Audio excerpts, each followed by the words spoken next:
इस्लामाबाद में गुज़श्ता रात से वक्फे का बारिश का सिलसिला जारी है। सर्दी की शिद्दत में इजाफा हो गया है। महकमे मौसमियात के मुताबिक इस्लामाबाद में अब तक 13 मिलीमीटर बारिश रिकॉर्ड की जा चुकी है। इसी हवाले से मज़ीद बता रही हैं फौजिया अली।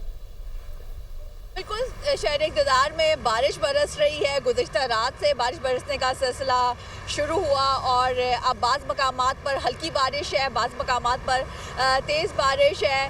सर्दी की शिद्दत में काफ़ी इजाफा हो गया है। इस वक्त भी आसमान पर काली घटाएं छाई हुई हैं और ख़ास तौर पर अगर मारगला के पहाड़ों की बात करें तो बादल से अटे हुए हैं। बहुत ही खूबसूरत मनाज़िर जो हैं वो इस वक्त इस्लामाबाद के हैं। गुज़श्ता कई रोज़ से हमने देखा कि दिन के औकात में ख़ास तौर पर सूरज अपने तेवर दिखा रहा था, गर्मी हो रही थी, लेकिन इस वक्त जो है वो फ़िज़ा में खुनकी है। दर्जा हरारत जो है वो कम से कम 10 डिग्री सेंटीग्रेड जो है वो रिकॉर्ड किया गया है।